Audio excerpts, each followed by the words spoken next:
नमस्कार, मैं अभिषेक कुमार। इस पॉडकास्ट में आप सभी का स्वागत है। हम अध्याय 1 मैं नास्तिक क्यों हूँ को सुन रहे थे। पार्ट 1 में हमने अब तक देखा कि कैसे भगत सिंह जब जेल में थे तो उसी समय एक और स्वतंत्रता सेनानी बाबा रणधीर सिंह भी उसी जेल में थे। उन्हें जानकर बहुत दुख हुआ कि भगत सिंह नास्तिक हैं, भगवान पर उन्हें विश्वास नहीं है। तो वो समझाने गए, लेकिन लाख कोशिश के बाद जब भगत सिंह नहीं समझे तो बाबा रणधीर सिंह ने उन्हें अहंकारी की संज्ञा दे दी। तो भगत सिंह ने इस लेख के माध्यम से अहंकारी या अपने नास्तिकता होने का कारण बताया है। उनका कहना है कि वह शुरुआत में अपने बचपन में ऐसा नहीं थे, वह नास्तिक नहीं थे, वो भगवान पर विश्वास करते थे और उनका फैमिली बैकग्राउंड भी बहुत धार्मिक था। उन्होंने यह भी बताया कि अहंकार यानी कि घमंड तो स्वयं के प्रति अनुचित गर्व की अधिकता होती है और उनके साथ ऐसे जीवन में कोई बात नहीं थी कि वह ऐसे घमंड कर सकें। फिर उन्होंने बताया कि कैसे वह आस्तिक से नास्तिक की ओर गए और एक बहुत ही प्यारा संदेश दिया कि विरोधियों द्वारा रखे गए तर्कों का सामना करने योग्य बनने के लिए हमें अध्ययन करना है। और इसके साथ साथ उन्होंने एक सवाल ये भी खड़ा कर दिया कि क्यों स्वयं पर भरोसा रखने के गुण को सदैव अहंकार की संज्ञा दी जाती है। अब आगे, आलोचना और स्वतंत्र विचार एक क्रांतिकारी के दोनों अनिवार्य गुण हैं, क्योंकि हमारे पूर्वज ने किसी परमात्मा के प्रति विश्वास बना लिया था। अतः कोई भी व्यक्ति जो उस विश्वास को सत्यता या उस परम आत्मा को अस्तित्व को ही चुनौती दे, उसको विधर्मी विश्वासघाती कहा जाएगा। यदि उसके तर्क इतने अकाट्य हैं कि उनका खंडन वितर्क द्वारा नहीं हो सकता और उसकी आस्था इतनी प्रबल है कि उसे ईश्वर के प्रकोप से होने वाली विपत्तियों का भय दिखाकर नहीं दबाया जा सकता, तो उसको यह कहकर निंदा की जाएगी कि वह व्यर्थाभिमानी है। यह मेरा अहंकार नहीं था जो मुझे नास्तिकता की ओर ले गया। मेरे तर्क का तरीका संतोषप्रद सिद्ध होता है या नहीं, इसका निर्णय मेरे पाठकों को करना है, मुझे नहीं। मैं जानता हूँ कि ईश्वर पर विश्वास ने आज मेरा जीवन आसान और मेरा बोझ हल्का कर दिया होता। उस पर मेरे अविश्वास ने सारे वातावरण को अत्यंत शुष्क बना दिया है। थोड़ा सा रहस्यवाद इससे कवित्वमय बना सकता था, किंतु मेरे भाग्य को किसी उन्माद का सहारा नहीं चाहिए। मैं यथार्थवादी हूँ। मैं अंततः प्रकृति पे विवेक की सहायता से विजय चाहता हूँ। इस ध्येय में मैं सदैव सफल नहीं हुआ। प्रयास करना मनुष्य का कर्तव्य है। सफलता तो संजोग तथा वातावरण पर निर्भर है। कोई भी मनुष्य जिसमें तनिक भी विवेक शक्ति है, वह अपने वातावरण को तार्किक रूप से समझना चाहेगा। जहाँ सीधा प्रमाण नहीं है, वहाँ दर्शन शास्त्र का महत्व है। जब हम पूर्वजों ने फुर्सत के समय में विश्व के रहस्य को, इसके भूत, वर्तमान एवं भविष्य को, इसके क्यों और कहाँ को समझने का प्रयास किया, तो सीधे परिणामों के कठिन अभाव में हर व्यक्ति ने इन प्रश्नों को अपने ढंग से हल किया। यही कारण है कि विभिन्न धार्मिक मतों में हमको इतना अंतर मिलता है, जो कभी कभी वैमनस्य तथा झगड़े का रूप ले लेता है। न केवल पूर्व और पश्चिम के दर्शनों में मतभेद है, बल्कि प्रत्येक गोलार्ध में अपनी विभिन्न मतों में आपस में अंतर है। पूर्व के धर्मों में इस्लाम तथा हिंदू धर्म में जरा भी अनुरूपता नहीं है। भारत में ही बौद्ध तथा जैन धर्म उस ब्राह्मणवाद से बहुत अलग है, जिसमें स्वयं आर्य समाज एवं सनातन धर्म जैसे विरोधी मत पाए जाते हैं। पुराने समय का एक स्वतंत्र विचारक चार्वाक है। उसने ईश्वर को पुराने समय में ही चुनौती दी। हर व्यक्ति अपने को सही मानता है। दुर्भाग्य की बात है कि बजाय पुराने विचारकों के अनुभव तथा विचारों को भविष्य में अज्ञानता के विरुद्ध लड़ाई का आधार बनाने के, हम आलसियों की तरह जो हम सिद्ध हो चुके हैं, उनके कथन में अविचल एवं संशयहीन विश्वास की चीख पुकार करते रहते हैं और इस प्रकार मानवता के विकास को जड़ बनाने के दोषी हैं। सिर्फ विश्वास और अंधविश्वास खतरनाक है। यह मस्तिष्क को मूढ़ और मनुष्य को प्रतिक्रियावादी बना देता है। जो मनुष्य अपने को यथार्थवादी होने का दावा करता है, उसे समस्त प्राचीन रूढ़िगत विश्वासों को चुनौती देनी होगी। प्रचलित मतों को तर्क की कसौटी पर कसना होगा। यदि वे तर्क का प्रहार ना सह सके तो टुकड़े टुकड़े होकर गिर पड़ेगा। तब नए दर्शन की स्थापना के लिए उनको पूरा धैर्यशायी करके जगह साफ करना और पुराने विश्वासों के कुछ बातों का प्रयोग करके पुनर्निर्माण करना।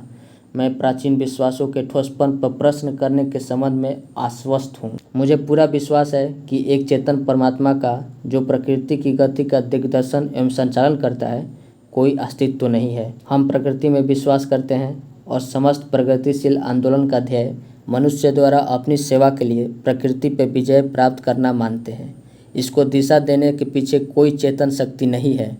यही हमारा दर्शन है। हम आस्तिकों से कुछ प्रश्न करना चाहते हैं। यदि आपका विश्वास है कि सर्वशक्तिमान, सर्वव्यापक और सर्वज्ञानी ईश्वर है जिसने विश्व की रचना की, तो कृपा करके मुझे यह बताएं कि उसने यह रचना क्यों की। कष्टों और संतापों से पूर्ण दुनिया, असंख्य दुखों के शाश्वत अनंत गठबंधनों से ग्रसित एक भी व्यक्ति पूरी तरह संतुष्ट नहीं है। कृपया यह ना कहे कि यह उसका नियम है। यदि वह किसी नियम से बंधा है तो वह सर्वशक्तिमान नहीं है, वह भी हमारी तरह नियमों का दास है। कृपया करके यह भी ना कहे कि यह उसका मनोरंजन है। नीरो ने बस एक रोम जलाया। उसने बहुत थोड़ी संख्या में लोगों की हत्या की। उसने तो बहुत थोड़ा दुख पैदा किया अपने पूर्ण मनोरंजन के लिए। और उसका इतिहास में क्या स्थान है? उसे इतिहासकार किस नाम से बुलाते हैं? सभी विषैले विशेषण उस पर बरसाए जाते हैं। पन्ने उसकी निंदा के वाक्यों से काले पुते हैं, भर्त्सना करते हैं। नीरो एक हृदयहीन, निर्दयी और दुष्ट है। एक चंगेज खान ने अपने आनंद के लिए कुछ हजार जानें ले ली और आज हम उसके नाम से घृणा करते हैं। तब किस प्रकार तुम अपने ईश्वर को न्यायोचित ठहराते हो? उस शाश्वत नीरो को जो हर दिन, हर घंटे और हर मिनट असंख्य दुख देता है और अभी भी दे रहा है, फिर तुम कैसे उसके दुष्कर्मों का पक्ष लेने की सोचते हो, जो चंगेज खां से प्रत्येक क्षण अधिक है? क्या यह सब बाद में इन निर्दोष कष्ट सहने वालों को पुरस्कार और गलती करने वालों को दंड देने के लिए हो रहा है? ठीक है, ठीक है। तुम कब तक उस व्यक्ति को उचित ठहराते रहोगे जो हमारे शरीर पर घाव करने का साहस इसलिए करता है कि बाद में मुलायम और आरामदायक मलहम लगाएगा? ग्लैडिएटर संस्था के व्यवस्थापक कहाँ तक उचित करते थे? एक भूखे खूंखार शेर के सामने मनुष्य को फेंक दो कि यदि वह उससे अपना जान बचा लेता है तो उसकी खूब देखभाल की जाएगी। इसलिए मैं पूछता हूँ कि उस चेतन परमात्मा ने इस विश्व और उससे मनुष्यों की रचना क्यों की? आनंद लूटने के लिए? तब उसमें और नीरो में क्या फ़र्क है? तुम मुसलमान और ईसाई हो, तुम तो पूर्वजन्म में विश्वास नहीं करते। तुम तो हिंदुओं की तरह यह तर्क पेश नहीं कर सकते कि प्रत्यक्षतः निर्दोष व्यक्तियों के कष्ट उनके पूर्वजन्मों का कर्मों का फल है। मैं तुमसे पूछता हूँ कि उस सर्वशक्तिशाली ने शब्द द्वारा विश्व के उत्पत्ति के लिए 6 दिन तक क्यों परिश्रम किया? और प्रत्येक दिन वह क्यों कहता है कि सब ठीक है? बुलाओ उसे आज, उससे पिछला इतिहास दिखाओ, उससे आज की परिस्थितियों का अध्ययन करने दो। हम देखेंगे कि वह कहने का साहस करता है कि सब ठीक है।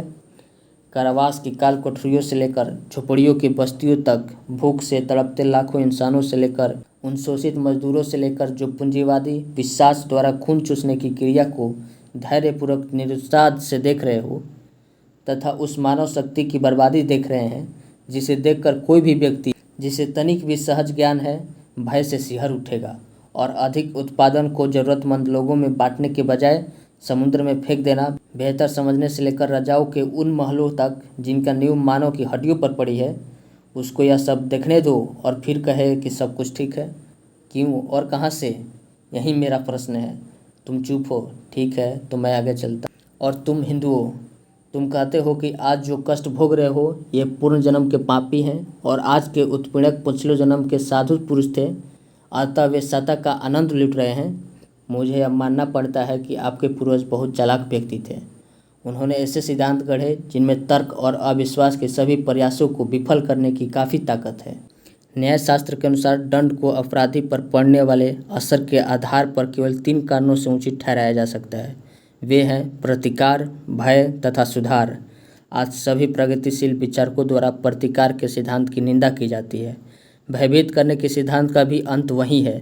सुधार करने का सिद्धांत ही केवल आवश्यक है और मानवता की प्रगति के लिए अनिवार्य है। इसका ध्येय अपराधी को योग्य और शांतिप्रिय नागरिक के रूप में समाज को लौटाना है। किंतु यदि हम मनुष्यों को अपराधी मान भी लें तो ईश्वर द्वारा उन्हें दिए गए दंड की क्या प्रकृति है? तुम कहते हो कि उन्हें गाय, बिल्ली, पेड़, जड़ी बूटी या जानवर बनाकर पैदा करता है। तुम ऐसे 84 लाख दंडों को गिनाते हो। मैं पूछता हूँ कि मनुष्य पर इसका सुधारक के रूप में क्या असर है? तुम ऐसे कितने व्यक्तियों से मिलो हो जो यह कहते हैं कि वे किसी पाप के कारण पूर्व जन्म में गधा के रूप में पैदा हुए थे?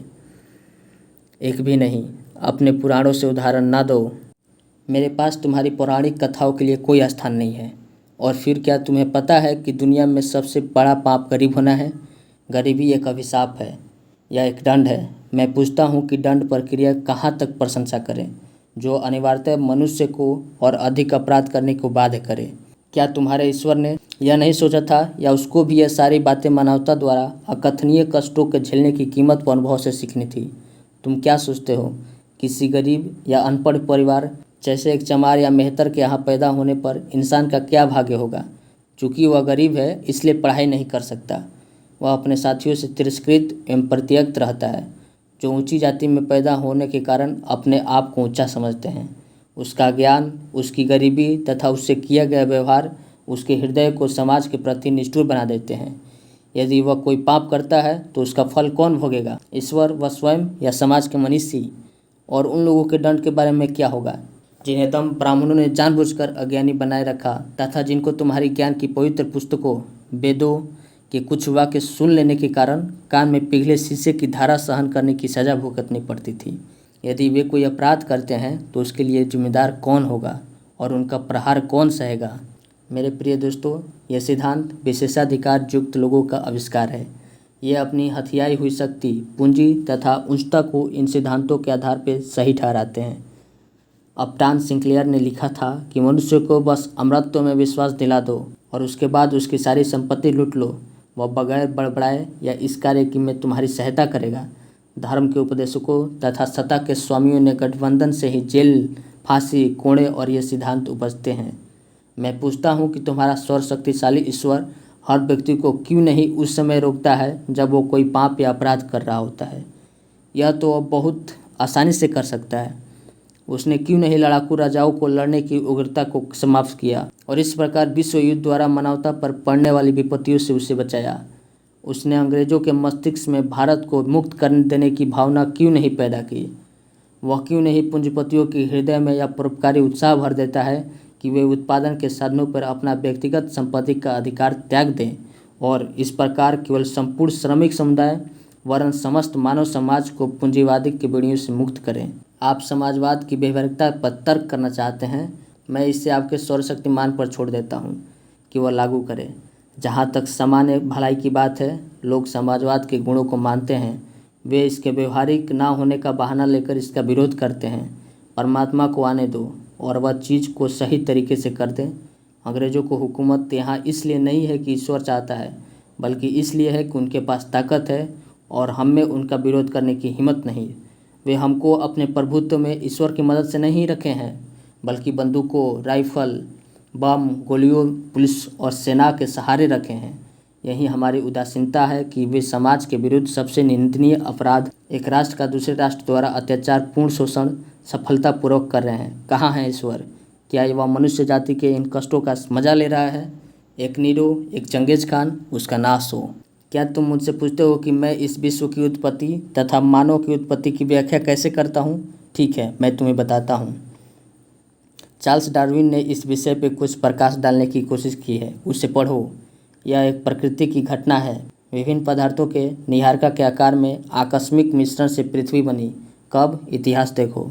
इसी प्रकार की घटना से जैसे जंतु पैदा हुए, एक लंबे दौर में मानव, डार्विन की जीव उत्पत्ति को पढ़ो और तत्परांत सारा विकास मनुष्य द्वारा प्रकृति के लगातार विरोध और उस पर विजय प्राप्त करने की चेष्टा से हुआ। यह इस घटना की संभवतः सबसे सूक्ष्म व्याख्या है। तुम्हारा दूसरा तर्क यह हो सकता है कि क्यों एक बच्चा अंधा या लंगड़ा पैदा होता है? क्या उसके पूर्व जन्म में किए गए कार्यों का फल नहीं है? जीव विज्ञान वेताओं ने इस समस्या का वैज्ञानिक समाधान निकाल लिया है। अवश्य ही तुम एक और बचकाना प्रश्न पूछ सकते हो, यदि ईश्वर नहीं है तो लोग उसमें विश्वास क्यों करने लगे? मेरा उत्तर सूक्ष्म तथा स्पष्ट है। जिस प्रकार वे प्रेतों तथा दुष्ट आत्माओं में विश्वास करने लगे, अंतर केवल इतना है कि ईश्वर में विश्वास विश्वव्यापी और दर्शन अत्यंत विकसित। इसका उत्पत्ति का श्रेय उन शुष्कों को प्रतिभा को है जो परमात्मा के अस्तित्व का उपदेश देकर लोगों को अपने प्रभुत्व में रखना चाहते थे तथा उनसे अपनी विशिष्ट स्थिति का अधिकार एवं अनुमोदन चाहते थे। सभी धर्म, संप्रदाय, पंथ और ऐसी अन्य संस्थाएं अंत में निर्दयी और शोषक संस्थाओं, व्यक्तियों तथा वर्गों की समर्थक हो जाती हैं। राजा के विरुद्ध हर विद्रोह हर धर्म में सदैव ही पाप रहा है। मनुष्य ही सीमाओं को पहचानने पर, उसकी दुर्बलता एवं दोष को समझने के बाद परीक्षा की घड़ियों को मनुष्य के बहादुरी से सामना करने के लिए उत्साहित करने के लिए, सभी खतरों को पुरुषत्व के साथ झेलने तथा संपन्नता एवं ऐश्वर्य में उसके विस्फोट को बांधने के लिए ईश्वर के काल्पनिक अस्तित्व की रचना हुई। अपने व्यक्तिगत नियमों तथा अभिवाकीय उदारता से पूर्ण ईश्वर की बढ़ा चढ़ाकर कल्पना और चित्रण किया गया। जब उसकी उदारता तथा व्यक्तिगत नियमों की चर्चा होती तो उसका उपयोग एक भय दिखाने वाले के रूप में किया जाता, ताकि कोई मनुष्य समाज के लिए खतरा ना बन जाए। जब उसके अभिभावक गुणों की व्याख्या होती है तो उसका उपयोग एक पिता, माता, भाई, बहन, दोस्त तथा सहायक की तरह किया जाता है। जब मनुष्य अपने सभी दोस्तों द्वारा विश्वासघात तथा त्याग देने से अत्यंत क्लेश में हो, तब उसे इस विचार को सांत्वना मिल सकती है कि एक सदा सच्चा दोस्त उसकी सहायता करने को है, उसको सहारा देगा तथा वह सर्वशक्तिमान है और वह कुछ भी कर सकता है।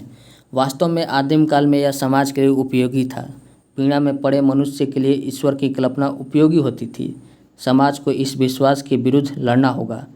मनुष्य जब अपने पैरों पर खड़ा होने का प्रयास करता है तथा यथार्थवादी बन जाता है, तब उसे श्रद्धा को एक ओर फेंक देना चाहिए और उन सभी कष्टों, परेशानियों तथा पुरुषत्वों के साथ सामना करना चाहिए जिनमें परिस्थितियाँ उसे पटक सकती है।